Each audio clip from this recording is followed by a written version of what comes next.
ұяламын дейді қарауға. Мен оған не айтамын дейді. Не бітіріп келдің деп айтам.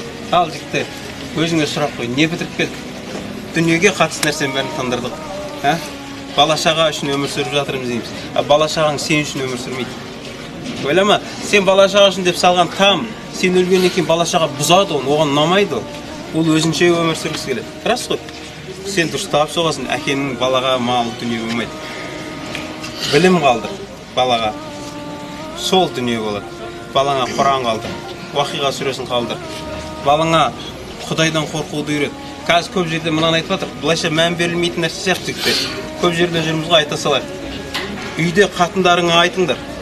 Қатындарың үйде дастарханда нан артылады ғой, мынандай нандар артылады ғой, мұсырға тастамасын. Байқайсыздар ма, бұдан не болып жатыр? Қазір үйлерде мынандай нандарды сыпырып тастай салады да, өсіп келе жатқан ананы көріп отқан балдарда мейірім жоқ. Нан жерде жатса алмайды қазір. Өйткені біз бұндай нандарды иттерге береміз. Тексерген адамдар. Қазір бір көшеге бір жарты лепешканы тастағанда бөліп. Сырттан камерамен қарап тұрса, баяғы үлкен кісілер бар ғой, Союзды көрген.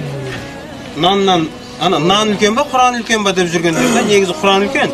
Бірақ олар нанның қадірін білген адамдар ғой. Солар анан еңкейіп алды дейді.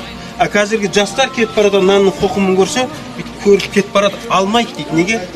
Олар шүкіршіл адамдар емес олар. Өйткені үйінде олар сондай тәрбие көрген. Балда әке-шешелері бұндай нандарды сыпырып алып тастап, не істеген?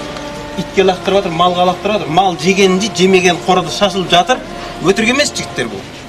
Оны көріп өсіп жатқан бала не болып жатыр? Пайғамбар айтады, қиқымын көрсең де алып жеп қой, қайдан білесің? Берекесі сода шығар. Біздің берекеміздің кеткені мүмкін үлкен нандар қорада жатыр. Мүмкін береке сонымен бірге кетіп жатқан шығар. Неге біреуден іздейміз? Біздің жігіттер көтерілген кезде мен көтерілдім деп айтады. Өз ақылымен көтерілдім дейді. Құлаған кезде өз ақымақтығымен құладым деп айтпайды. Біреу құлатты деп айтады. Көз тиді деп айтады. Біреу қарғады деп айтады. Жоқ. Сені құлатып жатқан сол шүкіршілдігің қарашы. Алла Тағала Құранда айтады, шүкір етсең арттырам. Мына жігіт бай шығар. Мен мынадан көмек сұрайын. 1 рет сұрайын, 2 рет сұрайын, 3 рет сұрайын. Береді ғой. 4-ші рет мынаның түрі бұзылады. Кім болса ол болсын.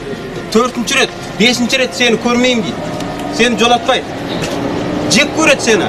Ал Алла Тағала қараңызшы, сен сұрайсың, береді. Тағы сұрайсың, береді. Қараңызшы не дейді? Дүниең көбейеді ғой. Осы кезде сен сұрауды тоқтатсаң, Алла Тағала ренжиді екен. Неге? Мен мынаған беріп еді, мынау шүкір етуді ұмытты деп. Ал сіз дүниені Құдай берген сайын, байыған сайын сұрай берсең не болады? Алла бере береді, және айтады екен. Міне шүкіршіл құлым. Мен берген едім. Мен деп жатқан жоқ. Алла тағы берші деп қолың жайғаның не дейді? Мен бере берем дейді. Сен просто альхамдулилля, шүкір саған деш, мен бере берем дейді. Біз не істеп жатырмыз? Құдай берші деп сұрап жатырмыз. Бірақ Құдай берген кезінде өз ақылыммен жеткем, зорға жеткем, мен жеткем, ешқандай серік қоспаймын өзіме, бір өзім жеткем. Осылай жігіттер, ана үйдегі әйелдерімізге айтайық, нанның қоқымын тастамасын, нанның қоқымын ал, онымен құдіретті деп жатқан жоқпын, дәретпен ұста деп жатқан жоқпын. Балаңыз шүкіршіл болуы үшін көшеде жатқан нанның қадірі бар нәрсе ғой. Оны біздің баяғы өлген малдың терісін жеген аталарымыз біледі оны.